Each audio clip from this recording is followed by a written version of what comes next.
Hello and welcome back to the SecurityMetrics podcast. I'm Jen Stone. I'm one of the principal security analysts here at SecurityMetrics. Super excited today to talk to our guest. We have a topic of, it's pretty timely, how hiring managers and security teams can make it easier to train up the next generation of cybersecurity professionals, common sense and practical tips for security teams and hiring managers. The reason I think this is important is I continually see, especially on LinkedIn, some of the other places where we have conversations, what do we do about the so-called myth of the cybersecurity shortage? I think that Naomi is going to have a lot to speak to us about today. Her name is Naomi Buckwalter. I'm going to read to you her bio because it's pretty amazing.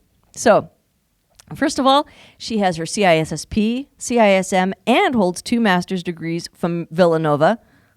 That's awesome. And Bachelor's of Engineering from Stevens Institute of Technology. Director of Information Security and IT at BEEM Technologies. Over 20 years of experience in IT and security, and has held roles in software engineering, security architecture, security engineering, and security leadership. Those are fantastic, broad array of things. If you're interested in going into cybersecurity, having a really broad understanding of how IT works is going to pave the path for you.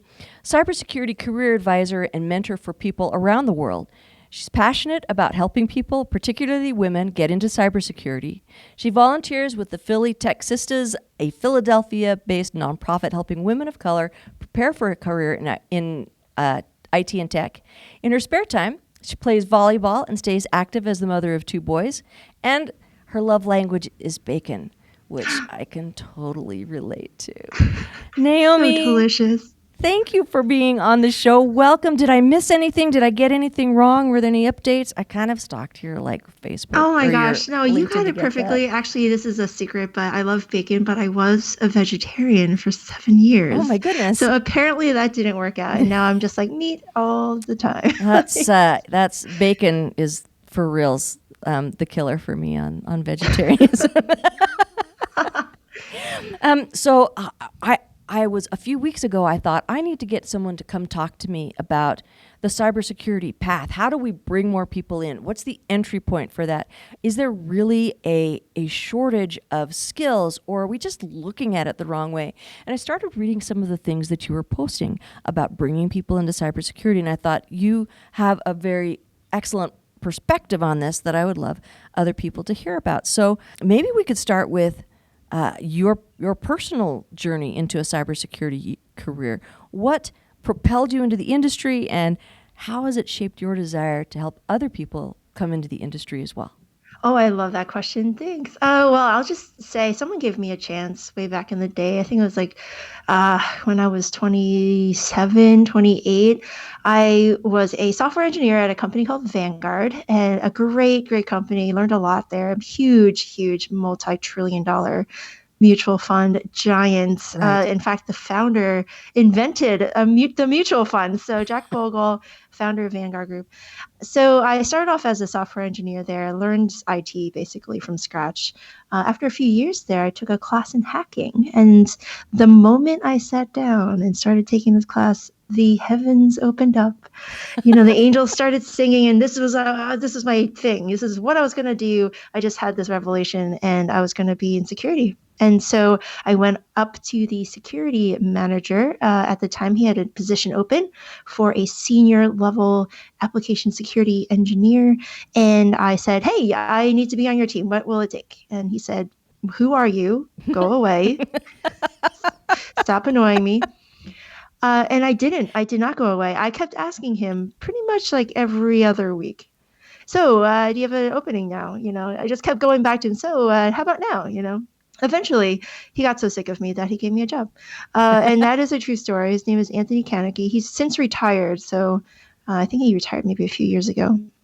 But yeah, he gave me a chance, and I've been doing security pretty much ever since. I took a little sabbatical to learn about the business, about mutual funds. But, for a good 15 years now, I've been doing technology and security straight. But, overall 20 years, I would say, including all my internships and previous jobs in technology. So it's been a lot of fun. And to your second question, what drives me into helping others into cybersecurity. So Jen, I'll just tell you, I turned 40 in a couple of weeks, and I will say I would love to retire. So my whole goal now is to retire and not have to worry about my data and my privacy and all the things that keep me secure, because I don't want to have to worry about the next generation of cybersecurity professionals not being there after my generation leaves. And so if you know, like there's a whole set of problems with our industry. There's a lot of unfilled positions, and most of those positions are for mid-senior and above, right? There's not a lot of openings for entry-level cybersecurity professionals. A lot of the openings are for people with experience. And so to me, that's a problem. If we don't have people filling those positions, we won't have them, not just now, we won't have them in 5 or 10 years or 20. When I'm ready to retire, there's not going to be another generation backfilling for the work that needs to be done. And I think that is a huge problem. So recently, just within the past pandemic, this most recent pandemic, I have been just trying to say kind of things that have always been on my mind, like, why is it so hard to get into cybersecurity? I don't really think it's that difficult to learn. I think there are things that junior level folks can do. So I was just saying a couple of these things and kind of just snowballed into this thing where I'm like, now this is all I ever want to talk about, right? And trying to get people into cybersecurity. So yeah, it's been quite a wild ride, I would say. And now I'm here talking to you, Jen. Well, and like you just said, there are a lot of people who think it's hard. There are a lot of people who hear cybersecurity and they think this is something I can't do, or there's some barrier to entry for me. And so they don't even set a foot in, towards that path. What do you think we can do to help them understand the steps towards it, that it's not as hard as maybe the mythology would want us to think? Yeah, I mean, why do we do that, right? I always wonder, like, is it because we just want to seem important, right? Like our jobs are so mysterious, and like, we're fighting against hackers, and they're wearing these black hoodies, and nation state actors, and oh my. I don't know. It could just be one of those self-preservation things where we want to seem more important. I get that. That's a human thing where we just want to be like, people ask you what you do. Oh, I'm in cybersecurity. Right. Oh, you want to seem impressive. But I think we're hurting ourselves this way. Like if we say it's really difficult, people are going to probably be like, okay, yeah, then you handle it. Right. So how is that actually working out for us? Because what I see is a lot of burnout, a lot of stress, a lot of overworked cybersecurity professionals. And as you know, Jen, I think the average tenure for a cybersecurity professional is literally like 2 years or less. I think the last time I saw the statistic, it was like every CISO changes a job every 18 months or 16 months, something like that. Where to me, I'm like, that's totally true. That happened to me a few times. Like, so, it's just because you get a little bit burned out or a little over it because one, you don't really get the support of the leadership in your company. Two, your teams are so small. You're doing all the things. And, you're just worked to the bone and you're ready for a change. So I get that. So we're only hurting ourselves. And this kind of gets back to my original point. We're only hurting ourselves when we don't let people in and we just try to do it all ourselves. And so we are burning out. We are overworking ourselves. And I think that another statistic here, I think about 70% of us self-medicate on alcohol or drugs. Or drugs. I wouldn't be surprised because I talk to when I go to conferences, and this is a topic we have not raised yet on this podcast, but mental health issues among security professionals and the use of alcohol and illicit drugs, it is a problem in the industry, and I've seen it shift over time. It used to be the IT, like the sysadmins that were the superheroes keeping everything afloat. It's shifted now. That's gone into the security realm. And I think you're right. It is that feeling of I want to feel important, but also the issues of overwork and the turning to negative behaviors in order to support that lack of sleep, the lack of time, the feeling that you can never get caught up. That has shifted now a lot into the security side of things. Now, I don't have reports in front of me to demonstrate that is true, but just in speaking with colleagues, it seems to be that is the shift that's happened. And I wonder how much of that is an anxiety that we put on ourselves that is related to, well, I need to be the king of this castle. I need to be the one who's saving everyone. And how much of it is it's a new and growing sector of business that's important to the business, but maybe the business doesn't understand it well enough to support it properly, and maybe people in security don't understand the business side of things well enough to integrate in a mature way. Oh, yeah, I hear you. And I absolutely agree. I think it is a burden that we've created for ourselves. And again, it's just trying to be important, trying to be needed. And I get that. But it would be so much better and easier if the business or your organization or whatever you're working in, your nonprofit, if everyone shares the load. And there are so many different levels of cybersecurity. And I like to say cybersecurity is like a foreign language. Like anyone can learn one as long as you have enough time, resources, and you put in some effort. You can start with really simple words. Everyone can learn a couple words in pretty much every language, except for maybe the ones where you can't roll your R's. Like I can't do R's, like Spanish R's. I can't do that either. Yeah, it's like, okay, I can't do those. Got it. But there's so many different things you can learn. That you can start with phrases, then sentences. Now you can have conversations. Like there's levels, just like cybersecurity. You can start with very basic hygiene, and then you move on towards like, hey, a little bit more technical, a little bit more like savvy kind of stuff, right? Like installing a VPN or whatever, using a VPN or things like that, where anyone can really do it. They just have to learn.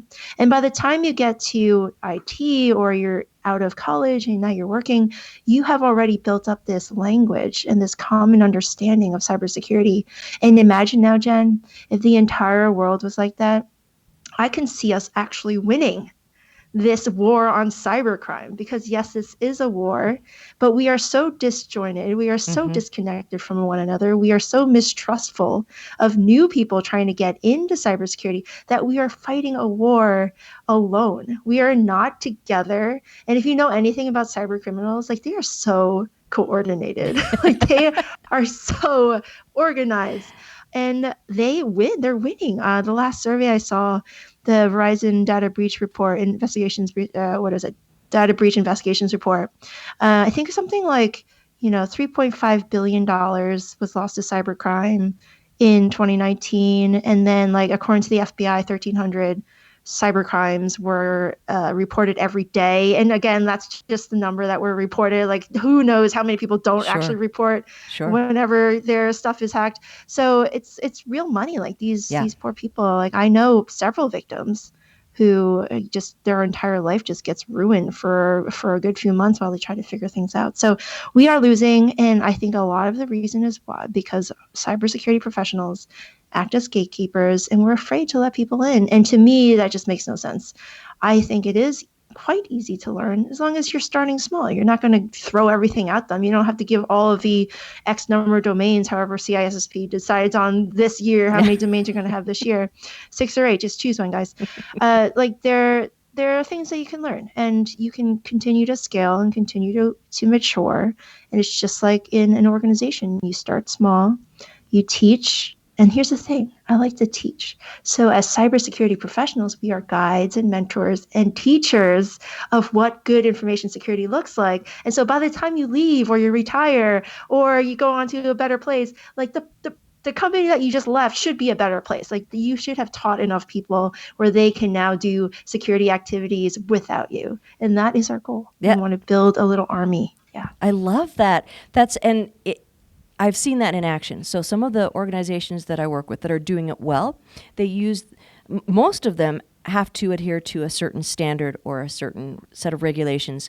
And somewhere in those standards and regulations, they always talk about training, security awareness, security training. And the companies that are doing it well, they are teaching the security concepts to the individuals that are applicable to that individual. Starting instead of, well, here's what you have to know about HIPAA, or here's what you have to know about PCI, and then either throwing the kitchen sink at them or just telling them it's something that they have to follow and they should just read policies. But the ones that are doing it well look at what is the individual's potential impact to the security of the organization. If their security is potentially impacted by their password and whether they use multi-factor authentication or not, then you stick to the training to that and then expand from there. But if their potential impact is they are an application developer and they need to understand what the cyber kill chain is through their application to the data, then they need a lot more training. And so developers are uniquely situated to learn more about cybersecurity. But that doesn't mean that the front desk person answering the phone shouldn't also be trained. There should be thought behind it to give them knowledge specifically for their job, and then, like you said, build on it from there so that cybersecurity isn't this big opaque thing that we don't understand, but there are pieces that we build on so that over time it becomes more ingrained into the whole population. Here's what we do and here's how we do it. Yeah, you're preaching the sermon. How do I subscribe to your newsletter? That was perfectly stated. Okay, but then there's the negative ones that you were mentioning as well, which is sometimes security professionals are extremely disdainful of their users, right? And user's a perfectly fine name, but a lot of times when you say, oh, the user doesn't know, the disdain that comes from your users are the ones that are going to cause you a problem and they can't learn anything. And they're the ones that and I'm sorry, but SolarWinds is doing this to the intern with the bad password. There are so many other points at which security could have happened that to try and blame one person for a bad password means that your entire program lacked cohesiveness. It lacked a full risk assessment, and it lacked what it needed in order to stop an attack at many points in that. And so it takes thought, and it takes not disdain for your people, but sympathy for what they know and an understanding of what they can learn from there. Oh yeah, that is I think our number one issue. Thanks for saying that. It's only because we have such a low level across the board. Emotional intelligence, I'll just say, like, we are not good at making friends. We are just so, like, no one likes us. I will just say, like, no one likes us. So it's funny how also, this is how I know we have low emotional intelligence. We do this to ourselves. Like, imagine take any data breach, like SolarWinds, the Microsoft Exchange hack that's happening right now, the Equifax, like take any one of those and think of the immediate reaction of the cybersecurity community. What was our immediate reaction? Was it like, oh yeah, I know exactly what you're going to do? No, everyone piled on. Right.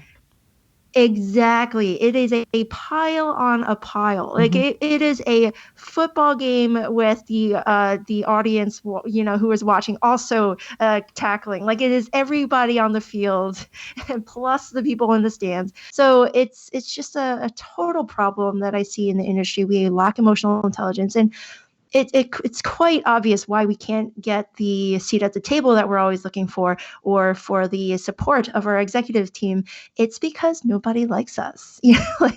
So it's not that hard to make that assumption, not the assumption, the correlation now between why we are overworked, why we are stressed, and the amount of breaches that we still get every single day. It's like, come on, don't you see this like immense obvious pattern that's going on? It's been going on. Yeah, pretty big disconnect. So now that we have discouraged everyone listening, sorry, glad you stayed with us. let's stop talking about being the Spanish Inquisition and start talking about what can we do about it. What are the positive things that we can? And so one of the things that I really wanted to talk to you about was, as a leader in cybersecurity, what practical advice can you offer other leaders who are hiring cybersecurity team members, who are trying to fill those slots? How do you look past the certifications? How do you look past the years in cybersecurity and bring in people who can help us start solving these problems? Yeah, so I always say this, but you just have to take a little bit of risk here and hire someone for their potential. You don't want to hire them for the experience that you might want. Build the person that you want instead of just purchasing them. So someone gave you a chance. People in our generation, Jen, You and I are like kind of in the older generation now. We were given a chance. We didn't have the resources or the training or the certifications that the folks have now. They're doing all the work. Yeah. They're doing all the self-learning. But we didn't have any of that. We were just given a chance because obviously that was the only thing that could be done. Yeah. But we are now in this position of like, you have to bring all the learning on your own. We're not going to teach you anything, and you have to hit the ground running.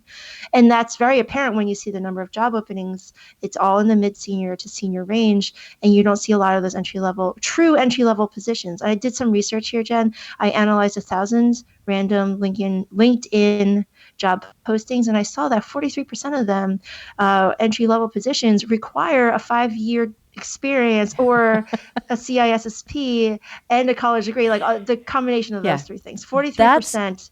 An entry-level position should not require 5 years. Entry-level means you're just getting started, right? And so some people argue they're like, there's no such thing as an entry-level cybersecurity job. And I want to argue, actually, there is. Like, think of anything that you do on any given day, and you tell me, what do you do that requires 5 years of experience? What do you do that actually requires you to have a CISSP or a cybersecurity degree? None of that. Literally none of that. I am right now filling in a spreadsheet that follows the NIST CSF. I'm literally going down the list and, checking things off. I'm like, do we do this? Great. Do we do not do this? Okay, let's, fill it. So there's so much that's already built for me. I don't have to create anything from scratch.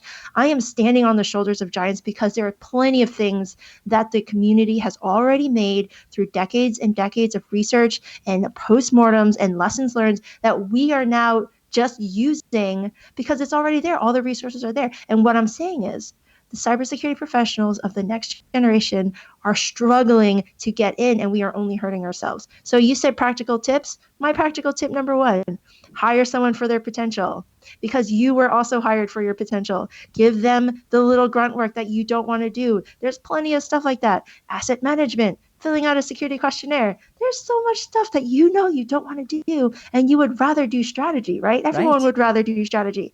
Give them the tactical stuff, because I know you don't want to do that. That stuff is boring. Or if you want to still stay technical, that's fine. Maybe you shouldn't be a security leader. Security leaders should be highly strategic, not tactical. I'll just leave that with that. But I have plenty of other tips. No, I love that. And I may have told this story before on this podcast, but I don't remember. I was working as an executive assistant when I got my first IT job, because there was an opening on the help desk, and I said, I want that job.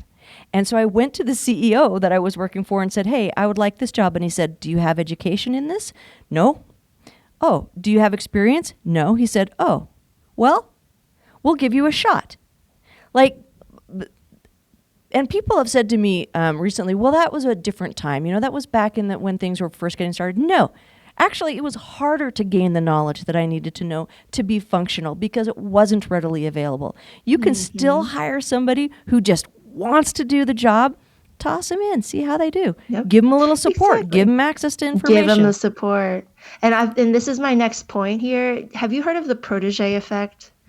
It's this really cool little thing, but essentially the teacher who is teaching the student actually ends up learning as well. Yes. So imagine when you are teaching, all the little things you have to know about the topic. You have to know all the little pieces and the ins and outs of any part. So as you're teaching this, you are now reinforcing the facts within your own mind. And so now you can explain it in an easier way. Awesome. The teacher is also learning. So It's called the protege effect. I think everyone can benefit from having an entry-level person just through the simple fact of like, hey, expand my team. Sure. Share the burden. Teach somebody. You can also learn. The best way to learn is to teach. I think I've heard that phrase too. I agree. So there's so many arguments for hiring entry-level people, and I don't know why we don't do it. So that brings us to the job seekers. I know a lot of times I try to help men and women, but a lot of the people who come to me and ask me for help in getting into work happen to be women. The one thing that I see a lot of them do is they're not willing to apply for the job unless they 100% can do everything described in the job. My answer to them is some hiring manager put this together on a quickly jotted down list of things that the person who needed a headcount gave them, not even knowing if these are the actual things the person's going to do in the job. If the job feels like it's kind of close, if you think you can kind of do a lot of these things or learn them, why not apply? But what would you tell people, that especially when people are faced with, oh, you have to have a CISSP and 5 years experience in order to do this job. What would you tell job seekers when it seems like such a monumental hill to climb? How do they get in past that? Yeah, so this is an interesting one. Like, it is kind of hard to get past those applicant tracking systems, the automated HR software that's now parsing resumes. So you almost have to be a little creative. You kind of want to be like, hey, as you're looking for this senior level person, is there any way that I can just step in as an intern and do the little small things while you are trying to find the right person? Can I just come in? I'll be the best worker. You can pay me $25 an hour, whatever it is. And then just sell yourself and be like, I'm willing to help. And as you're looking for your next full-time cybersecurity professional, why don't you just hire me for part-time, just to do part-time? So there's like that little trick. I'm sure hiring managers would be up for it. I certainly would. I'm doing it right now. Because hiring managers know they're probably not going to find someone who fits that entire thing, or if they do, they're going to be costing a lot of money. So the gap, that temporary person to help fill in like the immediate need for some of the more tactical things, I would absolutely hire an intern. And the good news is most executive teams would approve that in like literally 5 seconds. They'd be like, oh, part-time, no additional benefits, no vacation time. Okay, you're hired. And then it gives you the time to demonstrate that you've got the skills, either that you can learn them, which is, I'll be honest, there are a lot of people who have the right passion and the right learning ability, but some people don't. But when you know that you do or that you can, you got to show it, and people will absolutely hire somebody who's willing to show that. Yeah, I would too. And I can tell when someone's really, really passionate about it is when they're reading on their off time, or they're building a home lab, or they're writing articles or blogs, or they're coming on a podcast, or they're joining an event, or they're volunteering at a cybersecurity working group, or contributing, just putting their voice out there. And I can really tell when someone spends their extra time and contribute back to the industry. And I really love that. It makes a difference. And also, I think writing, just like teaching, is a way to formulate your thoughts about a thing, to have a more logical understanding of what it is that you're talking about, right? So speaking about things and writing about things that can actually make you better in your knowledge and your skills in that thing. Yeah, it almost works as like a twofer, because you are learning and you're growing, and then at the same time you're putting your information out there and all your insights, and now people can find you. And so I will say, like, I've gotten a couple of jobs now because I just post my thoughts online. I'm like, this is how I think security leadership should be. I don't think it should be the cart leading the horse. I think security should be a business enabler, like very obvious things that I've just learned in my travels. But once I started posting my thoughts online, a lot of recruiters just started reaching out and be like, hey, would you like to apply? And like, once those recruiters really, or you get on the radar of those recruiters, you actually skip ahead. You skip past that screening phase. You get straight to the interview phase. I call it the hidden job market. There's like a hidden job market you don't really know about, but the recruiters reach out to you. You're right away put on the top of the interviewing list. Right. Like, you don't have to go through that whole screening thing. So let's say you're a leader, you've taken a chance, you found someone who has all of the kind of personality things that you want. How do you then help them be successful? So me as a security leader, I love teaching. So I give my entry-level folks just their own project. Like, I want them to own something. So start small. So I am hiring an intern. We are going through the project phase right now. But the intern will be owning a process. So I'm going to have them do a little technical writing to begin with and see how they go with it. But, we need some incident response playbooks. Why don't you create some? And really, it just requires some good communication skills and the ability to find information and digest it into like a resource that other people can consume. So it is not very difficult to find ideas and projects for them to work on, but you will have to have them own something and then guide them throughout it. So you point them to the resources and be like, hey, this is how I would do it. Or, hey, let's review kind of what you have. Let's see what we've learned so far. So you are you are their teacher. You are actually guiding them into what you want to see, and you let them make a little bit of mistakes. You don't want to like keep them away from all mistakes, like, have them struggle just enough where they are learning how to do this correctly. Because honestly, when you do make mistakes, you learn a lot faster. You're like, oh, so I shouldn't do it that way. But make it a safe environment, not like that poor SolarWinds intern. By the way, I thought what that CEO did was just the worst, the worst thing that could possibly happen. So don't do that. But you want to give the intern a safe space so that she or he can make mistakes, but not have like super impactful repercussions. That's perfect. Thank you so much for talking to me about this today. Are there any other aspects of bringing people into cybersecurity that you want to cover before we wrap up? Oh, we covered so much, I would say. But if you are listening and you are hoping to get a cybersecurity job, the one thing we didn't talk about is really networking. So a lot of the questions I get is, how do I start networking? You're like, how do I even do this?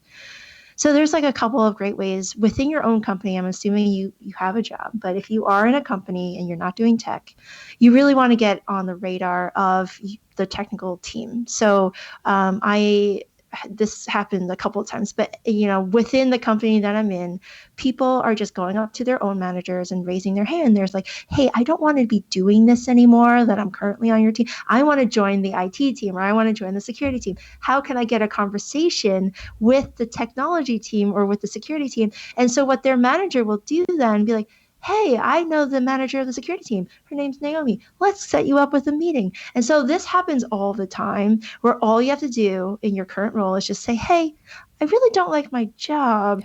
You have to be a little bit brave. Be like, I don't want to do this forever. Is there any way? I'm more interested in doing tech or security. And if that company is anything that supports their employees, like, they will at least try to get a conversation going. Right. You might not move laterally completely, but who knows? Maybe you can intern there for 3 months or whatever. There's ways of doing things within your company, and that's the easiest way. And you start building this network of people who will go to bat for you when there is an opening, or when there's a job where the person now knows somebody else, and be like, hey, do you have somebody that you know who would be interested? And be like, yeah, actually, I had a conversation with a person in a different department. Then they're looking to break into cybersecurity. I think they'd be awesome. I think they'd be the perfect fit, or however it is. You want that network, that trusted network, to believe in you and to go to bat for you. And so as long as you are now building trust and relationships, and those people have confidence in your skills, and you really want to be able to show your abilities, like day in and day out. You don't want to be like weird or anything like you will be fine. You just have to start making those connections and be brave a little bit. That's excellent advice. Thank you so much for sharing that. If people want to connect with you, what's the best way for them to do it? So I'm on LinkedIn. Naomi Buckwalter, and I'm on Twitter too. So at I Need More Cyber. I only post like once a day, not even. So yeah, just find me on there. I sometimes post about random things. Highly political also, so watch out for that. But for LinkedIn, it's mostly cybersecurity for sure. Terrific. Well, thank you so much, and I appreciate your time today. Thanks, Jen. Thank you for joining us. I hope you enjoyed this episode of the SecurityMetrics podcast. And if you'd like to hear more like this, give us a like, give us a follow. See you next time. Thanks for watching. To watch more episodes of SecurityMetrics podcast, click on the box on the left. If you prefer to listen to this podcast, it's available on all your favorite podcast platforms. See you on the slopes.